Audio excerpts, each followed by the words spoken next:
ট্যুরিজমের অধীনে আসছে। আমরা চাইছি যে একটা সার্কিট তৈরি করতে দক্ষিণ জেলা ভিত্তিক, এবং এটাতে মহামুনি প্যাগোডা আসবে, দাম্মাদীপ ইউনিভার্সিটি আসবে, আমাদের লুধুয়া যে এস্টেট রয়েছে সেটা আসবে, মৈত্রী সেতু আসবে, এবং তৃষ্ণাকে জুড়ে, যদিও ফরেস্টের আন্ডারে, তারপরে তৃষ্ণাকে জুড়ে আমরা দক্ষিণে একটা সার্কিট করতে চাইছি।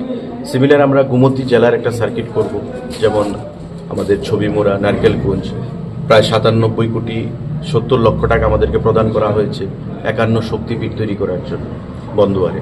সেটা আমাদের কাজ আগামী 2-3 দিনের মধ্যে টেন্ডার হবে। তারপর আমাদের মাতা ত্রিপুরী সুন্দরী মন্দির প্রসাদ স্কিমে নতুন রূপে যাত্রাপথ সেখানে শুরু করছি। এগুলোকে নিয়ে আমরা দক্ষিণ জেলার পর গোমতী জেলাতে একটা সার্কিট তৈরি করব। এমনিতে প্রত্যেকটা জেলায় সার্কিট বেসিস আমরা করে আগামী দিনে পর্যটনকে এগিয়ে নিয়ে যাব। এবং আপনার যেটা প্রশ্ন যে প্যাগোডাটা নিয়ে, মহামুনি প্যাগোডা, সেটা আমাদের স্পিরিচুয়াল ট্যুরিজমের চিন্তাধারায় রয়েছে এবং সেটাকে নিয়ে আমরা সার্কিট তৈরি করব। উদয়পুরে দেশ বিদেশ থেকে অনেক পুণ্যার্থীরা এখানে আসে, কিন্তু সেই থাকার মতন সেই ক্যাটাগরির হোটেলের ব্যবস্থা নেই।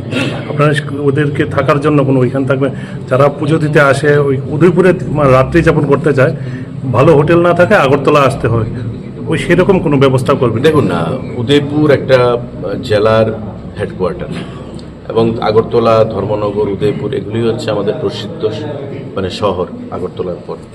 স্বাভাবিকভাবে উদয়পুরে থাকা খাওয়ার অভাব রয়েছে সেটা আমি বলছি না।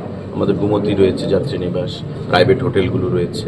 পর্যটনের অধীন আমাদের সেখানে আপনি দেখতে পেয়েছেন ট্যাপানিয়াতে লঘাটগুলো রয়েছে, যেগুলো ফরেস্টের সঙ্গে কোলাবোরেশনে আমরা কাজ করেছি, এবং ট্যাপানিয়াতে খুব ভালো স্টার ক্যাটাগরি লঘাট আমাদের সেখানে রয়েছে।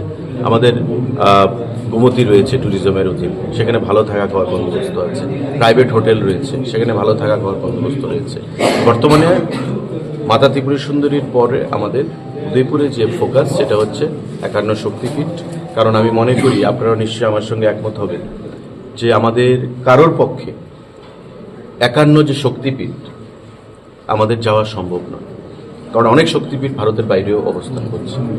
তো স্বাভাবিকভাবেই ওই রেপ্লিকাটা আমরা দেব সেখানে, যাতে ভারতবর্ষের অন্যান্য প্রদেশের মানুষ এখানে এসে ওই 51 শক্তিপীঠে গিয়ে পূজা অর্চনা সেখানে করতে পারে এবং ওই 51 মায়ের আশীর্বাদ গ্রহণ করতে পারে। সেটা আমাদের বর্তমানে ফোকাস। আর থাকা খাওয়ার আমি মনে করি না যে উদয়পুরে থাকা খাওয়ার কোনো বন্দোবস্ত সেখানে ক্রাইসিস রয়েছে বা অব্যবস্থা রয়েছে। উদয়পুরে